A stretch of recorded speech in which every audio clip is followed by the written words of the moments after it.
You're muted. Good Of course I'm muted. Good morning and happy morning. Monday. How are you? I'm okay. How are you? I'm good. Has summer arrived out there yet? For a couple days, and then today it's like a high of 68. No, I don't know. What's going on?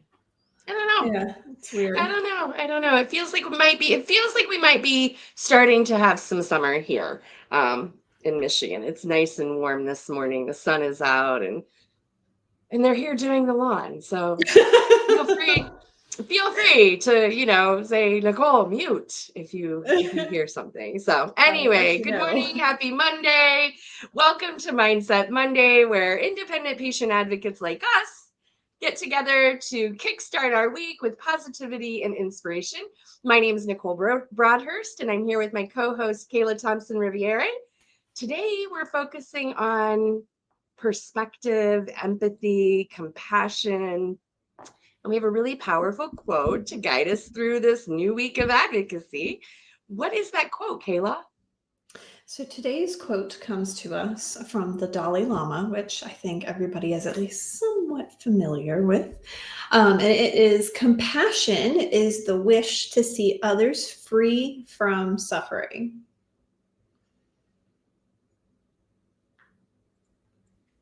Yes. I had to mute for a second. Literally, the tractor went right under the window. I'm telling you, life. So, compassion is the wish to see others free from suffering. I think this is a great quote for us. Um, I think that one, inherently, most of us come to advocacy or healthcare or whatever that is with some level of compassion, is kind of driving us into that world, right? I mean, Some I don't level, know pretty about high you, but level typically. yeah, I mean, right? I mean, it's pretty much the basis of why we started doing whatever it is that we're doing, I think. Um, and it's a pretty strong driving force. Mm-hmm. And so I think it's important for us to kind of talk about it and name it and honor it. And here comes the tractor again. So I'm going to mute Kayla. I want to hear what you have to say. Of course, the one day that I don't have like a plethora of thoughts on the topic. I was reading the quote and I was like, I'm gonna let Nicole dive into her notes first, and we can expound from. uh, your lawn people conspiring against us. Right, exactly. Okay, so the first thing that I had on my notes was really around how compassion really helps us develop that client trust that we need, in order to be able to help them. So typically, when clients come to us, they're really carrying a lot of fear, overwhelm, frustration, like all of those anxiety ridden emotions, right? Mm-hmm. And so, our ability to hold compassion for them really is, it's not just feeling sorry for them, right? It's really being deeply committed to seeing them move from suffering to stability. Like, we have Yeah, a oh, that's a good way to vested put it. Yeah, interest in that, right? yeah, And so and I that's what I think kind of, on that note, it's probably, I don't know. Speaking from my experience, compassion is and empathy is almost like a second language. And sometimes it's so front and center for me that I kind of forget the power that it has for others, particularly in this work of advocacy. And so I think that it's important for us to remember how much of a superpower and how much of a gift that actually is to our clients. Because let's be honest, unfortunately, the healthcare system as it stands is not overflowing with compassion. And so, I don't know, for me, I tend to forget just how impactful just that piece of my work is for my clients until somebody says something about it and I'm like, oh yeah, this probably is a breath of fresh air, like somebody's actually listening to you. Wow, crazy. right, right. It's so true. So I do want to take just a second and say, I think that anyone that's in healthcare has a certain level of compassion around patients and their experiences. The caveat here is that unfortunately inside the system, quote unquote, there's not a lot of time Mm-hmm. to actively demonstrate the compassion. And I think that's an important piece to talk about, right? It's not that it's lacking compassion, it's lacking the demonstration of compassion, which really we could dive into, which means there's a lack of compassion, right? Because it's all about. Well, at least that's the perceived experience for a lot of people. Not saying that that's truly the way it is. I mean, what would you say? Probably a third to a half of advocates come from a clinical background. Right. So, Yeah. all of us at one time were working in the system and had all of, it's not like speaking us as being the nurse who left the bedside. It's not like we left healthcare and then grew a compassion leg one day. Right. It was Right. always there. It just, Yes. it gets so stifled Lost. with the amount of do more with less. Right. And so the Right. end result for patients oftentimes is it feels like their providers don't care. And burnout is very real, very, very real, Yes. particularly in high pressure environments, Sure. like hospitals in general and ERs and stuff like that.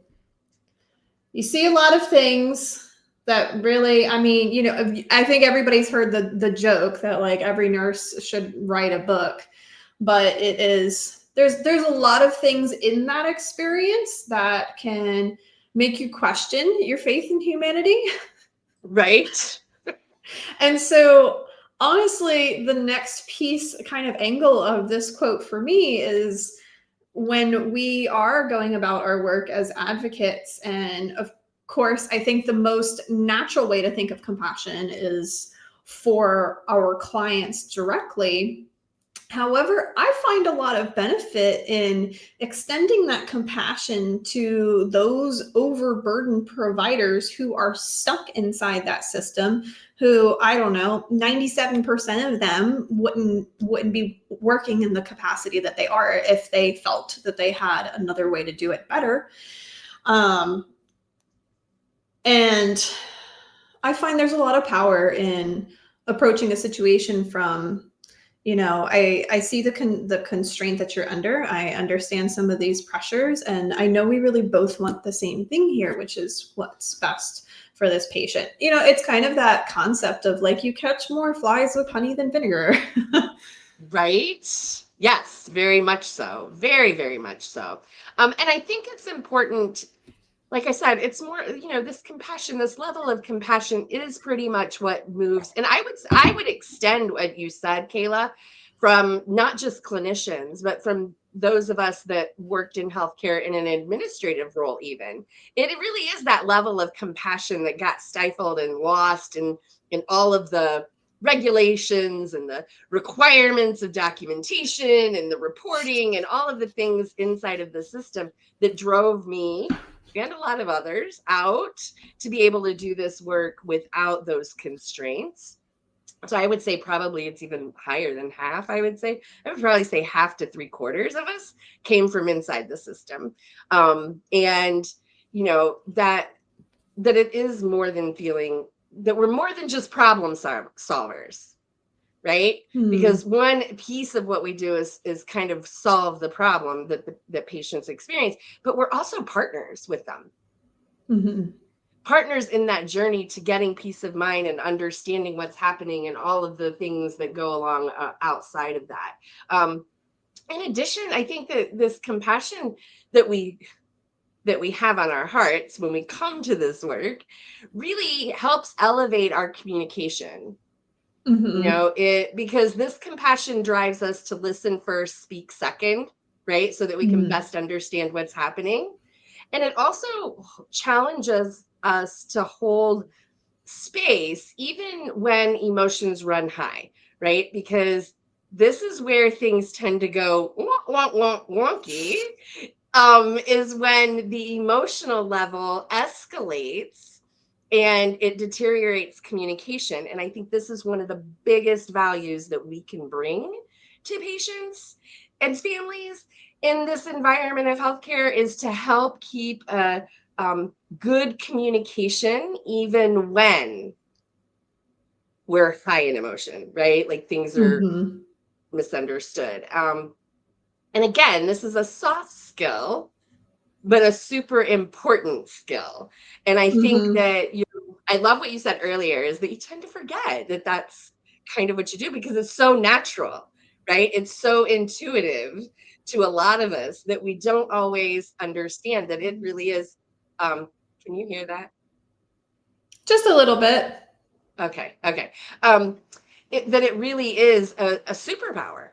I mean, it is Mm-hmm. the thing that we bring to the table in those moments of struggling for families and patients with their healthcare journey. Um, and it's beautiful. Right? And I don't know, like I don't even know, we have to figure out how to um, probably talk about that more and better. Um, Yeah. So anyway, I was just reading through the notes. I'm like, yeah, that's pretty much what I wanted to talk about in regards to that. It really helps us navigate some really intense conversations with providers and insurance companies. Speaking of which, I know you are in some really interesting conversations with providers and insurance companies. And I'm sure that it's your compassion that is driving you to keep making those calls because those are not fun. Oh, no, they're not. And yeah, the situation that I'm dealing with that client currently. It's certainly, I don't know, testing my compassion is probably not the right phrase. But if I had any questions about why some patients end up feeling like the system is soulless, well, I don't anymore. Because this particular client of mine has just been dropped and left for dead, basically, Mm. by people who just don't seem to care. I'll be Yeah, honest, it is difficult to find compassion for them in that situation. yeah, it is. It's frustrating. I think that when you talk about burnout, there's a lot of burnout of really good people inside the healthcare system that leaves a lot of people inside that either don't have a ton of experience or don't have enough training or don't have enough, especially when we're talking about the administrative side. I'm not talking specifically, that's what I'm talking about. I don't want anybody to think that I don't think that clinicians are trained well. I do. But we get a lot of, oh gosh, there's so much on this level. We get a lot of people that are not, I will tell you this. There was a point in my work, and I still do this from time to time when I'm talking to somebody that I just feel like isn't getting the big picture of what's happening.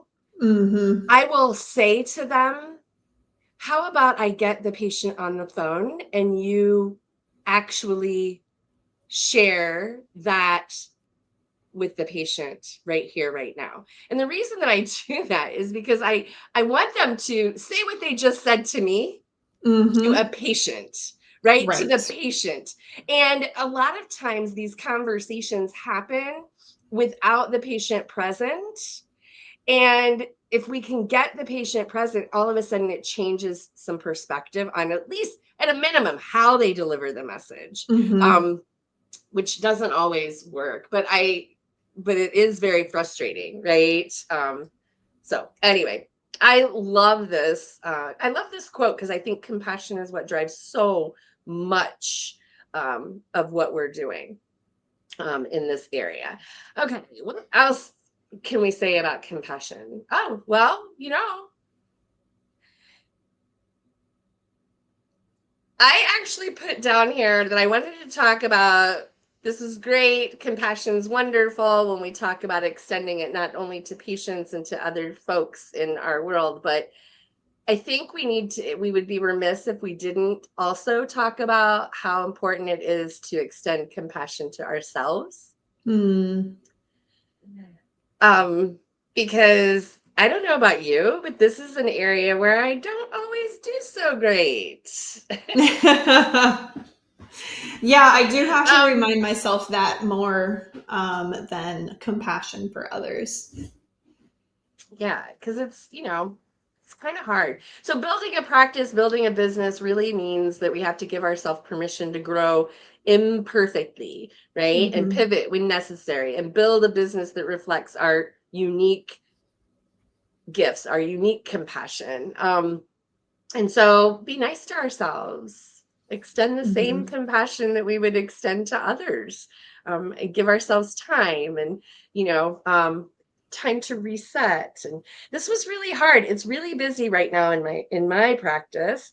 And I have found that it's been very challenging to like literally take a full day off, like where I don't come into the office at all. It's so tempting to just a couple of hours, but I didn't. Saturday I took the entire day off. I did not come in here at all, and it was work. Like extending that to myself was a lot of effort and a lot of like self-talk around it's okay. Like, you don't have to go in there and work on Saturday. You can have a life outside of the office. It's hard when there's lots of stuff to get done. Anyway, yes. Oh, I love that, Terry. I love that. Here, I put it, talk to yourself like you would talk to someone you love. Or like you say so often, be nice to my friend. That's right. Be nice to my friend, please. Yes. Be nice to my friend. Yes. So, all right. Well, I am trying to think of other things. Anybody else? What does this quote? Drop in the chat some of the things that you feel or think around this particular quote. That compassion is the wish to see others free from suffering. I just feel like this is the core of our work. It's the core of what we do. It's the core of why we show up. Nicole, brag on Kayla. Well, of course I brag on Kayla. Is there something specific you want me to brag on Kayla? I feel like we brag on Kayla every week. So of course, I don't know. Anyway, of course, if you need, so she came to visit you in Ocean City. That's nice.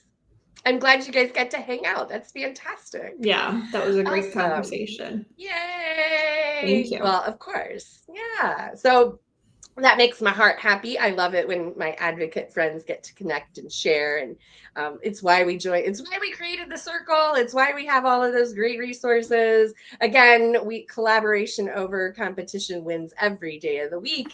So if you're an advocate and you're looking for a community that will support you, come join us. That's what we do. That's how we work. Nicole, now I just need you to come visit me in Ocean City. I know, right? I know. I've said I've got to get. Anyway, we're looking at that. So we'll see what we can do.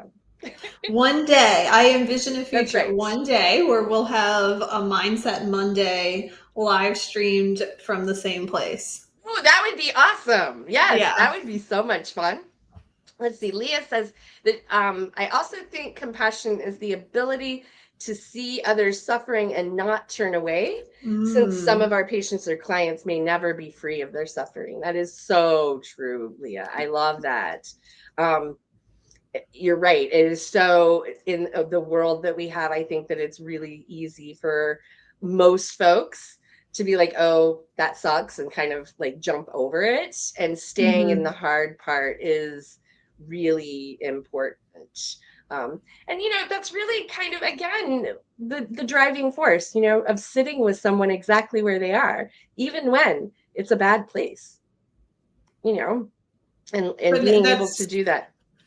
That's so true, because even, outside of medical things, like if you've had a loss or some kind of grief, often people say things to try to make you feel better, and really it can come off as like kind of dismissive in a sense, because it's like, my feelings are valid and I need the space to feel them and work through them. Like, you can't just get over something because it's inconvenient. And I think especially when it is centered around something like chronic illness, which I'm pretty sure is where Leah was going with this, where, there's kind of this expectation of maybe it'll get a little bit better than it is now, but it's never going to be gone. Like, there's a lot to unpack there.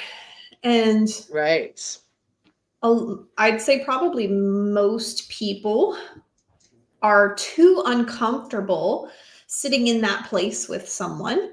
They want to just yank them out of it. That's a really important perspective, Leah, because it requires a certain bit of strength and emotional fortitude and grit to just, okay, we're just gonna sit here with this, and I will be here with you for whatever feelings come up, and without the trying to change them.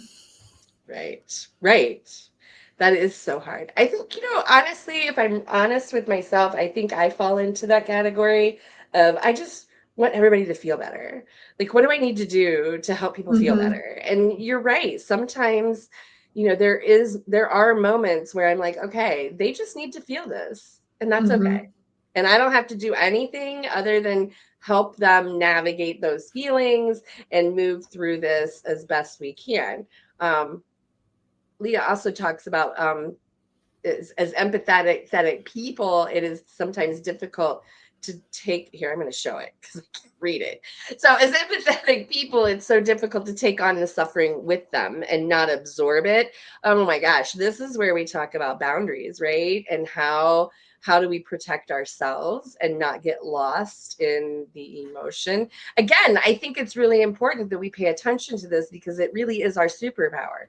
The ability to be with them in the emotion without acting on that emotion is what makes an independent professional advocate so valuable, right? Because we are, anyway, leave that there. That's what I think makes us so valuable. One of the things that makes us so valuable. You mentioned boundaries a minute ago, and I think that is super important. And kind of two things come up for me in this area that I'll share. When you're sitting in that place and feeling the feelings with the client, at some point, the phone call ends, the visit ends, however it be. And there's a couple of things for me. Number one, I like to take a moment to reflect with gratitude on the things about my life that are different than what. So for instance, if it's a health thing, it often is a time for me to reflect about how grateful I am for the health that I have, and reaffirm that I need to be doing these things to keep that, taking care of my body, etc. And so I take something negative and intentionally turn that into a positive viewpoint. But then also the place of boundaries, it's got to stop in the car before you leave, or with the phone call. I actually have a separate work phone, physical separate work phone from my personal phone. That one is huge for me to kind of cut that disconnect. I can't be carrying the mental burdens of everything that's going on with all of my clients all the time. And those like little reminders that I get from my work phone, it tends to, then I start thinking about it again, and I think about the situation and how bad it is for them. Right. So that's another one for me where I've gotten, unless I have somebody who is in the hospital right now, and there's something that might come up, I try really hard to adhere to like a Monday to Friday 9 to 5 schedule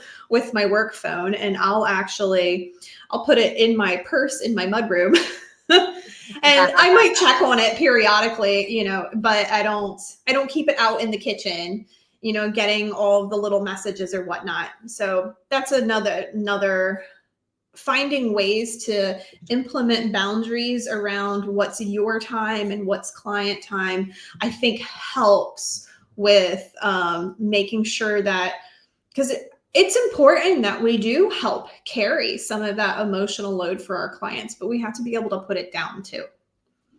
Yes. Yes. Yes. I love it. I love this conversation, and we're out of time. So I think what I want to talk about is, what is our mindset challenge of the week?